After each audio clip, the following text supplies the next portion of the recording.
क्या सोच रहे हो कान्हा? यही कि हमारे वृंदावन में ये सारी चोरियां कौन कर रहा है? नहीं कान्हा, मेरे मन का भ्रम था या फिर सत्य? दाऊ, आप क्या कहने में संकोच कर रहे हैं?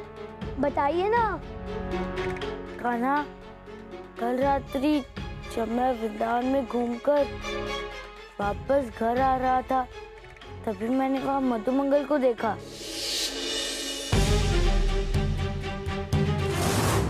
मैंने उसे पीछे से पुकारा भी, किंतु उसने पलट कर नहीं देखा। मधुमंगल! क्या? नहीं नहीं, हमारा मधुमंगल ऐसा नहीं कर सकता।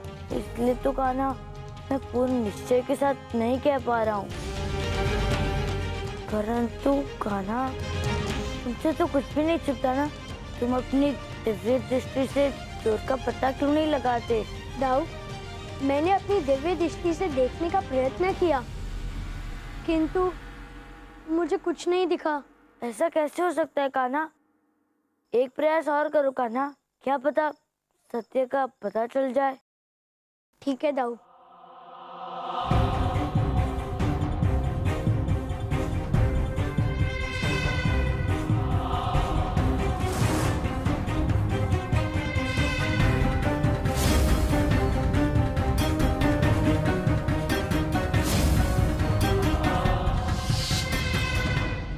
कुछ दिखा क्या कान्हा? हाँ दाऊ, वहाँ वहाँ एक खुली संदूक है, किंतु उसके आसपास कोई चोर नहीं।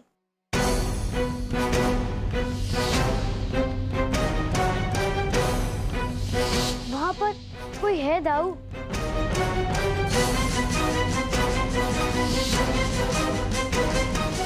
प्रतीत होता है कि उस व्यक्ति के चारों ओर दिव्य प्रकाश है, और उसी के कारण मैं उसे देख नहीं पा रहा।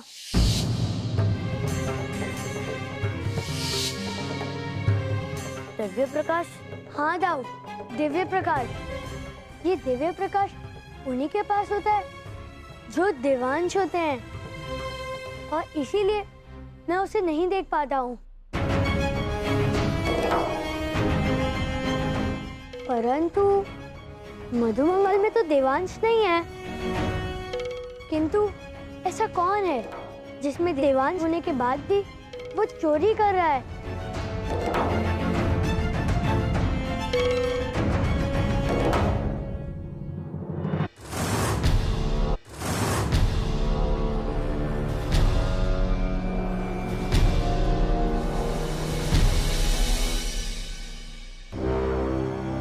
भले ही मैं उस चोर को अपनी दिव्य दृष्टि से नहीं देख पाया, किंतु हमें उसे अवश्य ढूंढना ही होगा।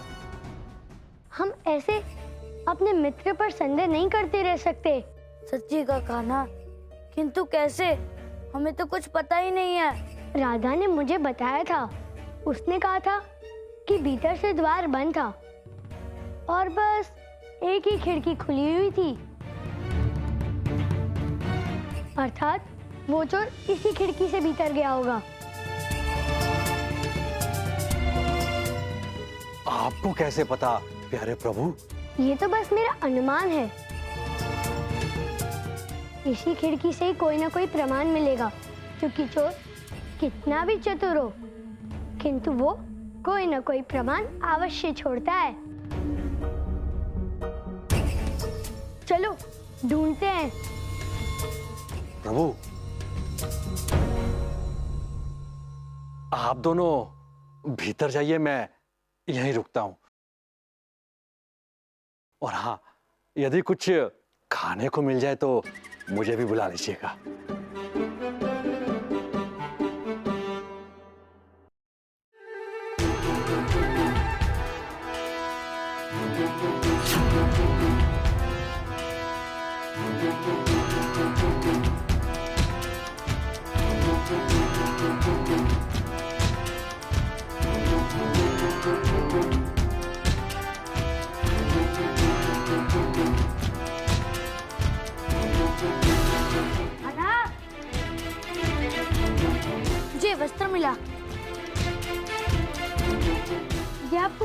मिला दाऊ? ये वस्त्र मुझे उसी खिड़की के पास से मिला। चलिए दाऊ। मुझे यहाँ मिला था कान्हा।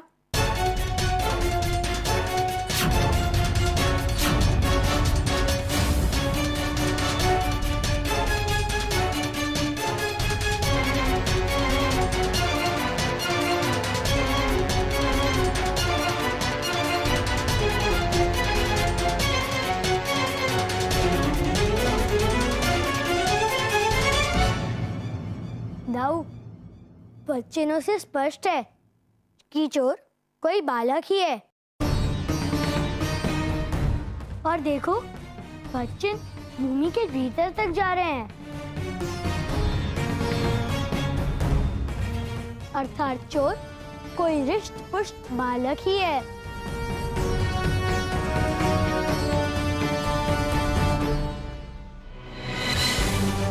कान्हा, क्या तुम भी वही सोच रहे हो जो मैं सोच रहा हूँ? हाँ दाऊ।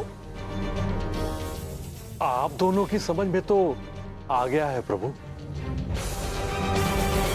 किंतु मेरी समझ में तो कुछ नहीं आया।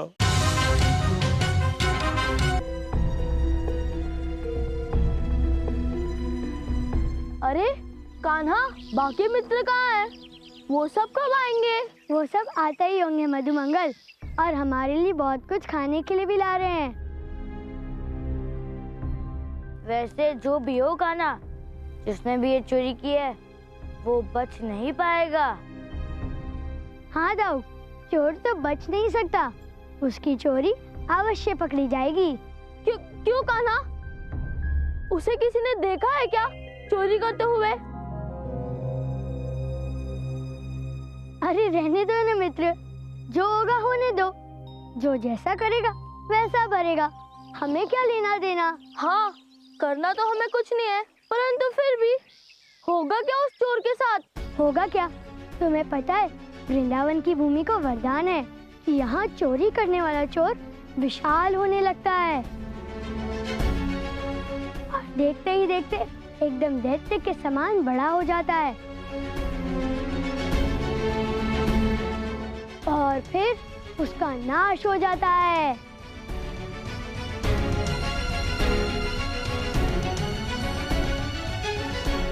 जैसे एक बार सुदामा पर्वतासुर बना था, ठीक उसी प्रकार।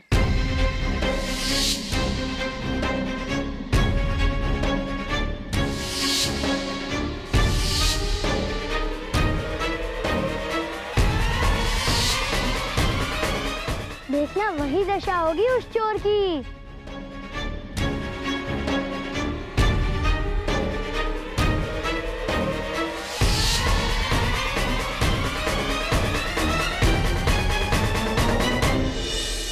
ये मेरे हाथ को क्या हो रहा है?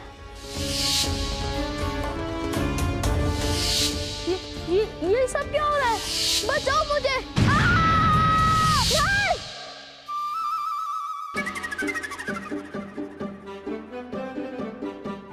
अरे क्या हुआ मधुमंगल? कृष्णा, मुझे बचा लो, मैं नष्ट नहीं होना चाहता। नष्ट? भला तुम क्यों नष्ट होने लगे? क्योंकि वो चोरी मैंने ही की है कान्हा। सबकी स्वर्ण मुद्राएं और आभूषण मैंने ही चुराए थे। किंतु मधुमंगल, तुमने ऐसा क्यों किया? वो मैंने लोभ में आकर ये सब किया कान्हा, किंतु अब मुझे बहुत पछतावा हो रहा है। अब मैं ऐसा कुछ नहीं करूंगा। मुझे बचा लो कान्हा। जब चोरी करते डर नहीं लगा तो फिर अब उसके परिणाम से भयभीत क्यों हो रहे हो मधुमंगल? इसका दंड तुम्हें अवश्य भुगतना होगा। मुझसे भूल हो गई बलराम भैया, मुझे क्षमा कर दो, किंतु मैं मरना नहीं चाहता।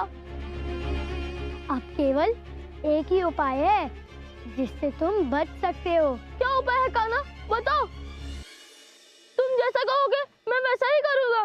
सबसे अच्छा पश्चाताप ये होगा कि उसे सबके समक्ष स्वीकार लो, और इसीलिए तुम्हें भी अपना अपराध सबके सामने स्वीकार करना होगा, और इसी के साथ तुम्हें सभी गांव वालों का चुराया हुआ धन वापस लौटाना होगा। ठीक है कान्हा, मैं सबसे क्षमा मांग लूंगा और सब कुछ लौटा दूंगा। फिर तो मुझे कुछ नहीं होगा ना? हाँ, फिर तुम्हें कुछ नहीं होगा मधुमंगल।